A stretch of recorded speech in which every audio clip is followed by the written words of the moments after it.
Et bonjour à tous et bienvenue sur cette nouvelle vidéo où aujourd'hui on va regarder un match-up miroir, donc Arachne Huntsman, cette fois que je fais un peu en différé. Donc voilà, j'ai d'abord enregistré la vidéo sans le son et je vais parler par-dessus pour commenter, pour voir comment ça marche et si c'est mieux. Donc on part premier, j'ai choisi de partir premier puisque je sais que c'est un match-up qui va aller à la fatigue, donc on va directement viser le deck damage. Je choisis de ne pas mettre Sigil of Solace dans le deck, c'est la seule carte que je mets pas, parce que voilà, c'est pas une carte qui va me permettre d'avancer mon plan de jeu ou de survivre dans tous les cas, donc ça vaut pas le coup de la mettre, c'est une pioche morte entre guillemets. Donc on part directement voilà, sur un Slay the Scholars, qui va voilà, prendre deux cartes parce qu'il va pas me donner un équipement tout de suite, ou alors une DR. Voilà, c'est toujours cool de pouvoir avoir une DR. Tac tac tac, je regarde si je peux mettre un tout petit peu plus vite la lecture. Je sais pas si on peut vraiment, j'ai pas l'air de réussir à pouvoir le faire. C'est pas grave, on va y aller comme ça. Du coup, je prends trois cartes là-dessus. Moi, j'en ai perdu que deux, donc très positif, hein, évidemment. Et en plus, on lui a pris un dégât. Chaque dégât compte hein, dans cette partie, donc à ne pas négliger, évidemment.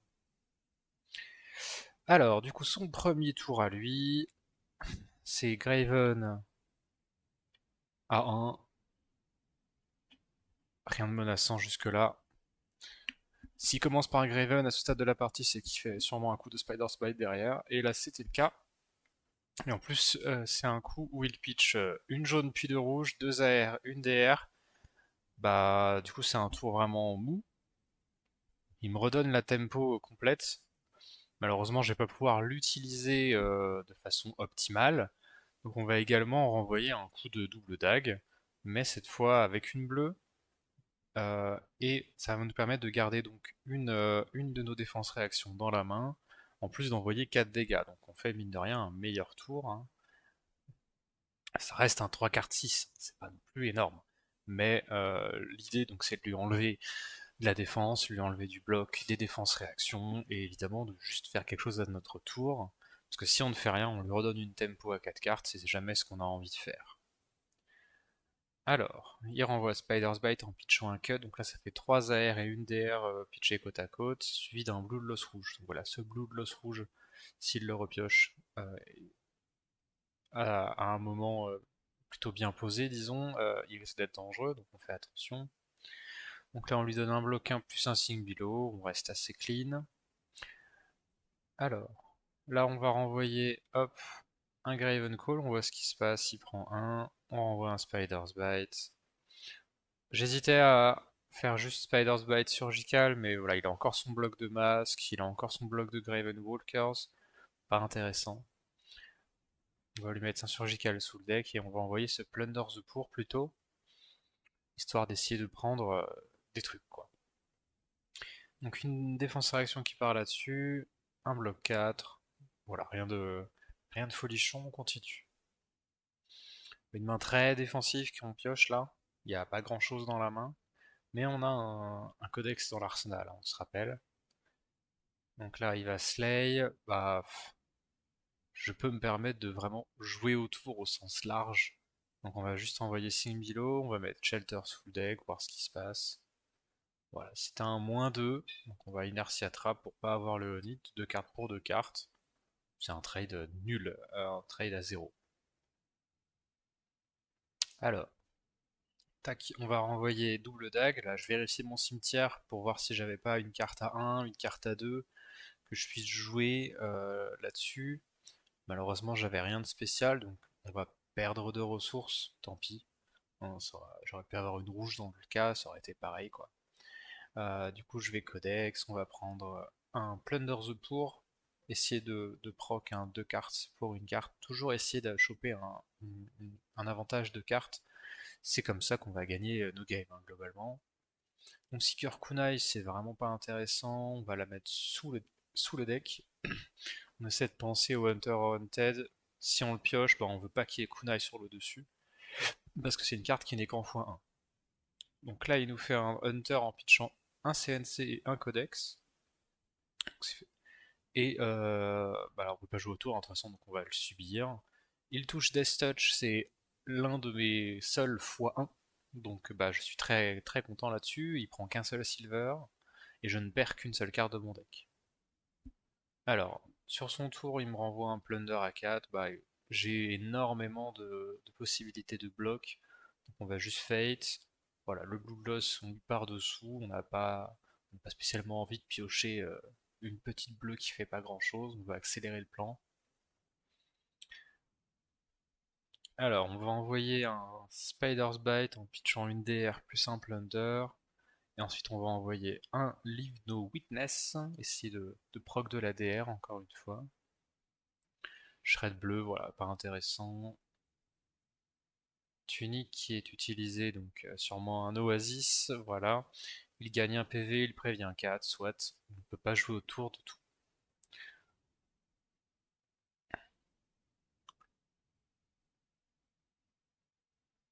Alors, on pioche une main intéressante parce que là on a Tunique de up. Donc on peut faire un tour à double contrat, juste en bloquant avec Unmake si possible, sinon Unmake plus Simbilo. Et là il nous donne la possibilité de ne bloquer qu'avec Unmake. Donc on va le faire, hein, on va pas tergiverser 40 ans. Et en plus on a un backup de Simbilo au cas où.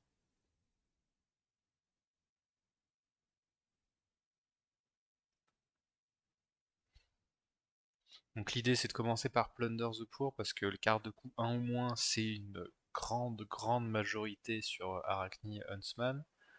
Voilà, les seules exceptions c'est Surgical, CNC et Hunter or Hunted. Donc bah ça nous fait un total de 3, 6, 9 cartes, sauf qu'il en a déjà joué quelques-unes parmi celles-là.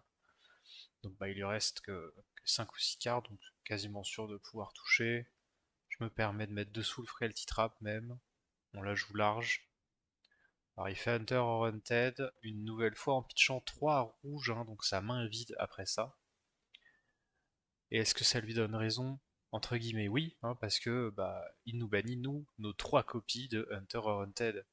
Donc on n'aura jamais l'occasion de les jouer, il crée 3 silver. On est sur un déficit de cartes très important sur ce tour-là. Mais bon, il faut garder la tête haute, on continue, on essaie de stick au plan de jeu. Qu'on les bannit sigil pour obtenir notre silver et obtenir un go again. Et puis comme il a plus de cartes en main, on renvoie notre Annihilate the Arms de façon à pouvoir essayer de présenter quelque chose d'intéressant. Block Mask qui est présenté, donc il avait aussi un Fate Forcing. Donc entre guillemets lui, bah, il a utilisé toutes ses cartes et j'ai pas touché. Mais du coup j'arsenal un Simbilo et je repars avec une main complète. Voilà, à quel prix, bien sûr, on a perdu un Hunter Haunted, enfin, les 3 copies, c'était pas facile. Alors du coup, on envoie tranquillement Spider's Bite, malheureusement une main assez défensive sur une tempo pleine. Donc on va juste envoyer une double dague. Là j'ai fait dans ce sens-là parce que j'aurais bien voulu qu'il bloque le Graven Call pour enlever l'effet de Spider's Bite. Mais au final, il ne l'a pas fait, donc c'est juste prendre des bots et une attaque là-dessus. Et on va garder 2 cartes défensives. Voilà, on est prêt, on s'y fait pour des cartes défensives, on n'est pas à l'abri. Donc là, après réflexion, quand je la regarde, je me dis j'aurais dû shelter, mais je pouvais pas trop savoir qu'il avait CNC, parce que du coup là, ça nous force à une décision difficile de est-ce qu'on prend tous les dégâts, on perd notre arsenal, ou est-ce qu'on donne un cut to the chase et un blood loss et le masque pour pouvoir garder notre arsenal. Donc je vais plutôt partir sur cette deuxième option. On va donner Cut to the Chase, un Blue Gloss et le bloc du masque pour pouvoir garder notre arsenal. Et aussi 6 PV quoi. Très important de garder nos PV le plus haut possible. Alors je veux pas garder ma main telle qu'elle est, j'ai pas de tunique pour envoyer les Blue Gloss, donc on va juste payer pour faire une attaque. Je lui prends un CNC là-dessus, assez surprenant. Écoutez, ça me va. Moi, je prends ce Spider's Bite, il envoie un Blue Gloss. J'ai plus le bloc de masque, donc 5 c'est chiant. Euh, mais bon, on a 2 DR qui bloquent 4, donc on peut jouer autour d'un éventuel cut ou d'un éventuel shred. Donc c'est ce qu'on va faire, on va envoyer Simbilo, on va mettre l'Oasis sous le deck. Ah non, on va pas le mettre sous le deck, on va le garder. Et il va masque en pensant qu'il va toucher, pas du tout. Moi je vais fate. J'ai un shelter, c'est très bien sur un ponder. Shelter, une défense réaction, c'est toujours ce qu'on veut. Hop, et on n'a toujours pas de CNC au cimetière, donc on va se résoudre à juste faire un Spider's Bite dans Codex, en overpitchant pour pas perdre de cartes, pour pas défausser de cartes, c'est très important. Et voilà, ça va juste être Codex dans Leave No Witness.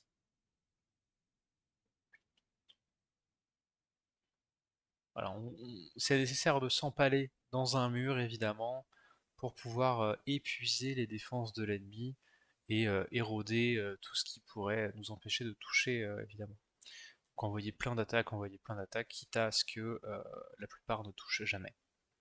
Alors, Annihilate's Disarm, rouge à 5.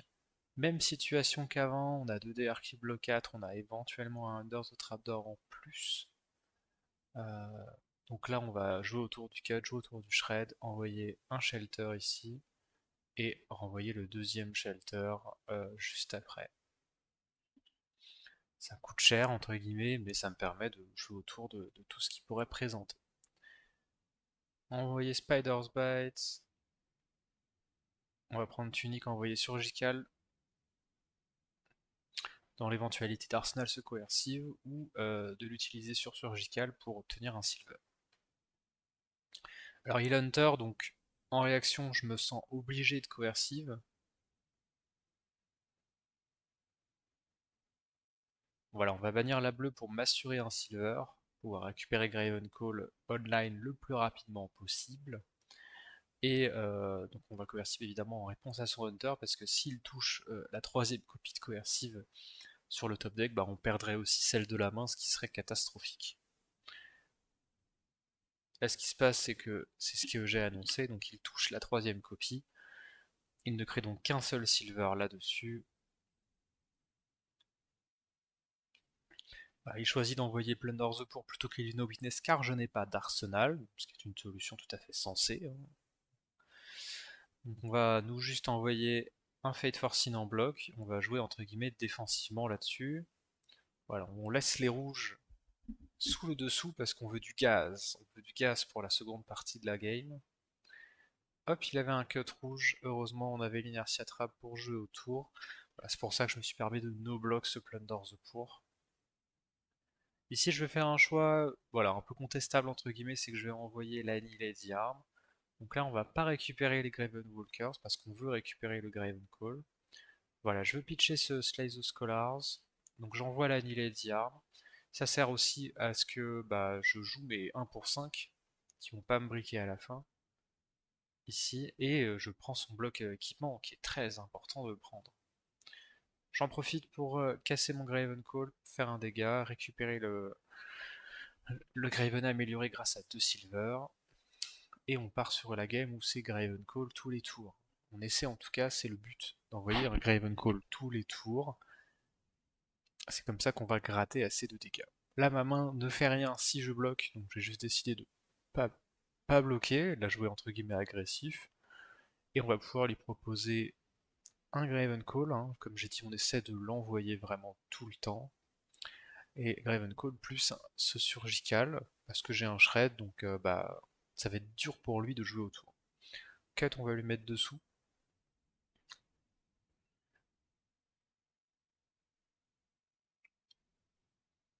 Alors, il me donne Flick Knife ainsi qu'un shred. Je vais shred à mon tour. Ça va toucher, je vais pouvoir bannir un Overcrowded de son top deck. Et je vais bannir la seule attaque de sa main. Du coup, son tour deviendra également beaucoup plus mou, ce qui va me permettre de reprendre une tempo sur ça, ce qui est très intéressant évidemment, parce que je viens de passer devant au PV en plus. Donc là il envoie Graven à 2, on est devant au PV justement, donc on va prendre les deux. Il gagne 3, certes, s'il les souhaite, et on renvoie un Graven Call sur un très bon tour là. Donc Excessive Bloodloss qui vient curve parfaitement sur mon Graven Call, on met le shred dessous, on veut toucher une rouge, pour pouvoir proc l'effet on hit de Bloodloss et bannir une seconde carte. On arrive à 5, il commence à être très très bas en bloc d'équipement, il reste que tunique. Donc bah là c'est deux cartes, hein. 5 c'est toujours deux cartes. Et c'est ça qui est très très fort. Donc là je vais masque préventivement, parce que voilà, s'il avait qu'une AR dans le cache-touche, enfin une DR dans le cache-touche, là il en avait deux, bah j'avais la réponse, j'avais le cut, c'est pour ça que j'ai fait ça aussi comme ça.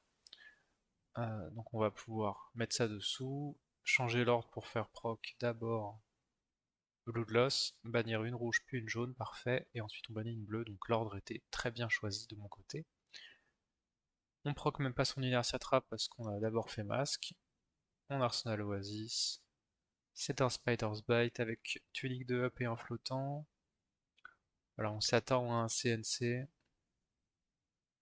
C'est un codex CNC même qui est présenté donc. Et bah là on est très très content évidemment d'avoir cette Oasis en arsenal. Donc hop, on va juste jouer l'Oasis et entre guillemets tout bloquer pour une carte, prendre qu'un seul dégât sur ce play. Très puissant. Là, on va renvoyer Gravenco histoire de faire au moins un dégât avec une dague, même si on est sous frailty. Et ensuite, on va pitcher l'un de ces deux CNC pour la fin de partie, pour jouer l'autre CNC, ce qui nous permet voilà, de présenter beaucoup de dégâts, de menacer son arsenal. On lui prend deux cartes là-dessus, on est très content, on lui prend son dernier CNC, donc lui il n'aura plus en jouer qu'un, hein, concrètement, en plus des codex, mais deux ont été servis à bloquer quoi. Donc il m'envoie un Graven, écoutez, on va prendre les dégâts. Il a pitché un codex, on essaie de s'en rappeler pour la fin de partie. Et un Plunder the pour bleu. Bon bah on va bloquer 3 et passer à autre chose. Alors là, le Graven Call qui est utilisé pour pitcher ma carte. Frailty Trap s'il souhaite. Franchement, ça m'est égal. C'est une carte pour 0 carte. Plunder, bah Leave, on veut le bannir évidemment. On a un Shred, on est quasiment sûr de toucher. Ah, il me met un Simbilo. Il laisse la carte dessus, donc bah, je sais que c'est Leave. Donc je vais vouloir la bannir et faire 2 dégâts au passage. Et voilà. Spider's Bite qui est proposé, on ne va pas bloquer. Et là un Bloodlust rouge qui lui est un peu compliqué à bloquer. Parce que bah, j'ai 3 attaques, que ça veut dire que si je veux bloquer les 5, je suis sous Spider's Bite, donc c'est 2 cartes plus le masque, ce qui est très cher payé.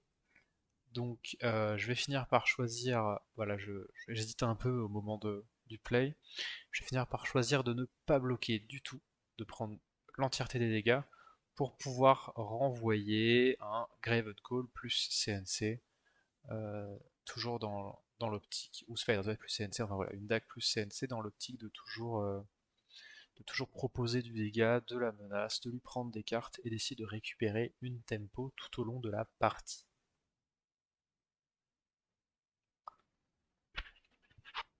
Ouais, il était dur cette décision, j'ai pris un peu de temps, j'ai pris une bonne minute à réfléchir.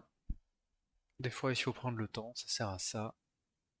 Donc il me bannit deux rouges, dont un blue gloss, je suis assez déçu, mais bon, c'était le meilleur compromis, disons. Donc Graven Call, hein, ça fait 2 dégâts au lieu de 1. Ensuite on fait Spider's Bite en pitchant le codex. Et ensuite Tunic CNC en arsenal le Leave No Witness pour plus tard. Et il avait un Seeker Kunai de l'arsenal, bon bah il prend 6, ça me va. On rééquilibre les points de vie. Alors, Pitch Graven Call, on va encore l'ignorer un petit peu à ce stade de la partie, mais dans très peu de temps, je vais arrêter de l'ignorer parce que bah, ça commence à se rapprocher dangereusement de mes points de vie maximum. Alors, un Spider's Bait, on passe à 10, mais on a beaucoup de cartes défensives, donc j'ai pas trop peur à ce niveau-là. Alors, je rappelle qu'on a Leave No Witness dans l'arsenal. Là, j'aurais dû bloquer avec le masque préventivement parce que j'ai un peu zappé le Seeker Kunai à ce moment-là. Donc tant pis pour moi, il va toucher et me bannir une carte. Ce sera un Shred bleu. Pas la, pas la pire carte à perdre, ça va. Donc là ça va être Dag, voilà, je rappelle, hein, Gravenclaw tous les tours si possible, c'est vraiment très très fort. Même s'il y avait sujet à peut-être Arsenal c'est overcrowded pour plus tard, c'est plus important de d'envoyer du Gravenclaw, descendre ses points de vie maximaux. La meilleure défense c'est l'attaque, hein, c'est pas moi qui l'ai dit. Voilà, on arrive sur nos mains stackées, une AR, des bonnes attaques, un peu de défense. Donc là, il propose un Graven à 2, sauf que bah, ça commence à être un cinquième de ma vie, c'est beaucoup. Donc on va y mettre un petit Under the Trapdoor pour faire Inertia Trap, comme il a une attaque supérieure à sa base. Il va prendre un Inertia Trap. Et ensuite Spider's Bite, cette fois que je vais devoir laisser passer sans grande conséquence. Parce que j'ai un Shred, en fait. Donc j'ai un bloc 3 solide qui va me servir immédiatement. Je vais mettre Masque et Shred ici pour couvrir les 4 dégâts, garder mon nombre de points de vie totaux assez élevé pour ne pas être en range d'un kill aléatoire. Ici on va vouloir récupérer de la tempo évidemment, donc pour ce faire on va racheter les bots, avoir un bloc 2 au cas où, et on va envoyer ce Slay the Scholars. Là je regarde ce qui se passe un peu dans la game, on regarde les cimetières, on regarde le nombre de DR qui lui reste, il n'y en a plus beaucoup, donc on va envoyer Slay, c'est une carte pour une carte et 4 PV, ou une carte pour 2 cartes, ce qui est très puissant. Là il fait un choix, voilà, qui se défend évidemment, c'est un vrai choix. Il me donne sa tunique avec une carte de sa main.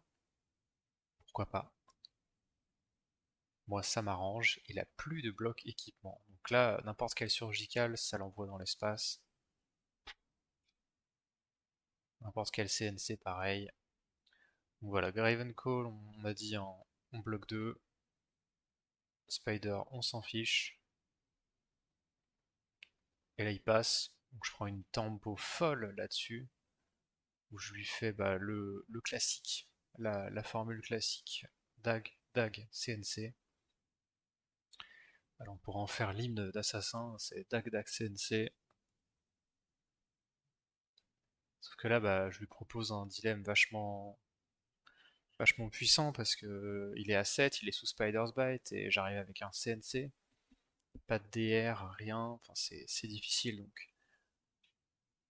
Là, il va être entre guillemets contraint de me donner 3 cartes parce qu'il met vachement derrière, évidemment, sur le compte de cartes parce que moi, à ce moment-là, il me reste plus de cartes que lui et plus de points de vie.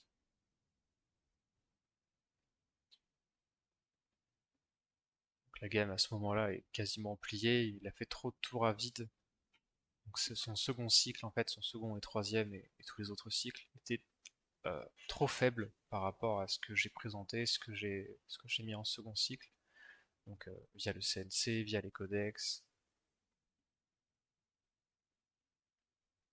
Bah, il me fait juste un coup de dague, bah, donc là je peux juste enfoncer le couteau dans la plaie, on arrive, couteau, petite 1 pour 5 de l'arsenal pendant qu'il est à 4. Voilà, Prognosis, on s'en fiche, il lui reste 3 cartes. On va lui prendre 2 cartes de sa main. On garde le codex en main. Shelter part dans l'arsenal. On est vraiment très sécurisé sur tout ce qui peut se passer. Il envoie un surgical alors que moi j'ai encore beaucoup de blocs équipement. J'ai une DR à 4 en arsenal. J'ai Under the Trapdoor dans ma main avec un Inertia Trap au cimetière. Vraiment, je suis très sécurisé sur n'importe quelle situation. Il y a un risque qu'il ait le cut to the chase en arsenal, parce que voilà, on en a compté que 2 au cimetière, tout le monde en joue 3, c'est la base, donc on va jouer tranquille, on va le forcer à le jouer, et y mettre notre deuxième DR avec un autre trapdoor ici. Et donc on bloque l'ensemble, on prend rien, 2 cartes pour 2 cartes, et on reprend l'avantage, et bah là on enfonce le clou, c'est terminé. Il est dans une range de PV qui est trop basse, il a plus de cartes dans son deck. Je vais flic et je le tue sur ce Spider's Bite.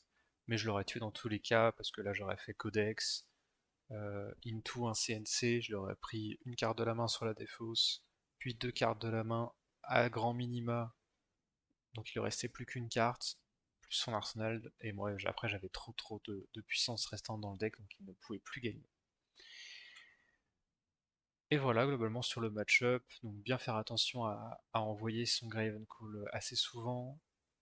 Donc même si vous perdez tous vos Hunter or Haunted, ce qui m'est arrivé ici, c'est pas un drame, on peut s'en relever, c'est pas imperdable. Comme vous voyez, c'est important d'avoir un second cycle puissant. C'est important de devoir des fois skipper un pour garder des défenses réactions, garder de la réaction, très important. En tout cas, si vous avez des questions, n'hésitez pas en commentaire, ça sert à ça. Et sur ce, ciao.